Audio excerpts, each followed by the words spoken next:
ទាំងអស់គ្នាអាចតាមដានអីវ៉ាន់យើងដោយមិនបាច់ចុះឈ្មោះអូខេអញ្ចឹងបងប្អូនចុចគ្រាន់តែចុចកន្លែង scan នេះ scan តាមដានអីវ៉ាន់អូខេអញ្ចឹងបងប្អូនចុចចឹងមកហើយបន្តមកវាឲ្យយើងវាយលេខកូដក៏បានយើង scan តាម QR ក៏បានដែរអូខេអញ្ចឹងឥឡូវខ្ញុំសាក scan តាម QR បាទជំរាបសួរទាំងអស់គ្នា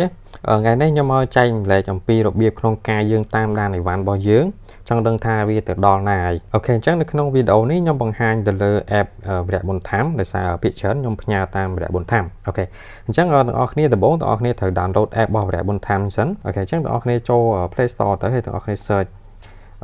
VET មកអូខេ search តែប៉ុណ្្នឹងមកទាំងអស់គ្នាឃើញនៅលើគេហ្នឹងហើយអញ្ចឹង Web Express អញ្ចឹងទាំងអស់គ្នា download វាទៅ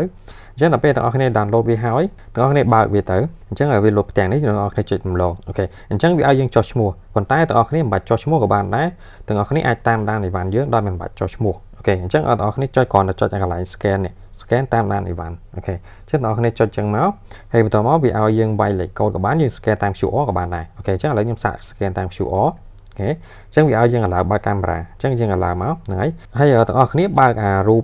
invoice ដែលគេផ្ញើឲ្យយើងនេះអារូប invoice ដែលគេផ្ញើឲ្យយើងពេលផ្ញើឲ្យបានហើយអញ្ចឹងទាំងអស់គ្នាគ្រាន់តែ search អាកន្លែង QR កន្លែងនេះហ្នឹងហើយអញ្ចឹងទាំងអស់គ្នា search QR កន្លែងហ្នឹងមកអញ្ចឹង scan អត់ជាប់ទេខ្ញុំសាក scan ម្ដងទៀត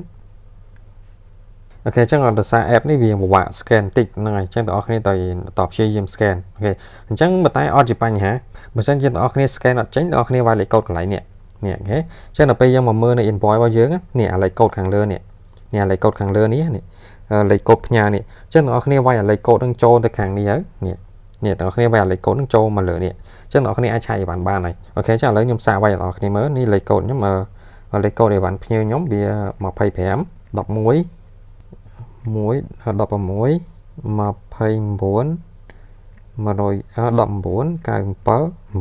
ហើយបន្តមកបងប្អូនគ្នាវាយដកមួយមកហើយបងប្អូនគ្នាវាយដាក់ KH នេះដាក់ KH បែបហ្នឹងមកបងប្អូននេះចុចស្វែងរកអូខេអញ្ចឹងយើងចាំវាបន្តិចទៅអូខេអញ្ចឹងឥឡូវវាមកហើយនេះ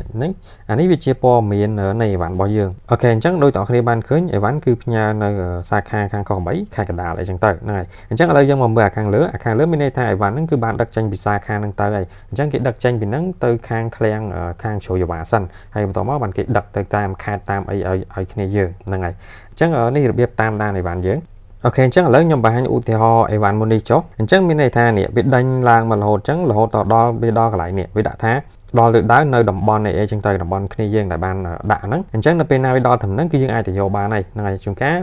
អីវ៉ាន់ទៅដល់ខាងវិរៈបុណ្យធម្មវាអត់ទេមកប្រាប់គ្នាយើងឬក៏អត់អីទេហ្នឹងហើយអញ្ចឹងទាំងអស់គ្នាត្រូវចេះតាមដានអីវ៉ាន់ខ្លួនឯងដឹងថាអីវ៉ាន់ខ្លួនឯងទៅដល់ពេលណា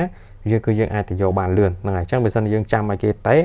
គឺវាអាចនឹងយូរវាអាចនឹងមួយថ្ងៃឬក៏2ថ្ងៃអីចឹងទៅអញ្ចឹងបងប្អូនគ្នាត្រូវចេះតាមដានអីវ៉ាន់ខ្លួនឯងដឹងថាពេលណាទៅដល់គឺយើងទៅយកបានភ្លាមអូខេអញ្ចឹងនេះរបៀបតាមដាននៅក្នុង app វិរៈបុណ្យធម្មអូខេមានតែប៉ុណ្្នឹងទេហ្នឹងហើយអញ្ចឹងខ្ញុំបញ្ជាក់តិចអាហ្នឹងគឺយើងមិនបាច់ចុះឈ្មោះក៏បានដែរគឺយើងគ្រាន់តែវាយអាលេខកូដនេះអាលេខកូដដែលអ្នកលក់គាត់ផ្ញើយើងនេះលេខកូដផ្ញើហ្នឹងអញ្ចឹងបងប្អូនគ្នាគ្រាន់តែវាយចូលខាងលើហ្នឹងទៅគឺយើងអាចស្វែងរកបានហើយអញ្ចឹងបងប្អូនគ្នាវាយកុំភ្លេចដាក់ KH ខាងកតុយមកនេះដក KH អញ្ចឹងមកបានវារកឃើញហ្នឹងហើយអញ្ចឹងបងប្អូនគ្នាអាចចុច scan បានមិនតែ scan គឺវាអត់ងាយដើរទេឥឡូវខ្ញុំឧទាហរណ៍ម្ដងទៀតនេះអញ្ចឹងពេលយើង scan ទៅគឺវាអត់ងាយជាប់ទេអញ្ចឹងគឺយើងមានតែវាយទៅហ្នឹងហើយអញ្ចឹងយើងវាយតែម្ដងយើង copy ទុកទៅហើយយើងអាចឆែករហូតហ្នឹងហើយឆែករហូតតអីវ៉ាន់យើងដល់គឺយើងទទួលអីវ៉ាន់អីចឹងទៅហ្នឹងហើយអូខេអញ្ចឹងវីដេអូហ្នឹងគឺខ្ញុំចែកលេខមានតែប៉ុណ្្នឹងទេរបៀបតាមដានអីវ៉ាន់វិរៈបុណ្យធម្ម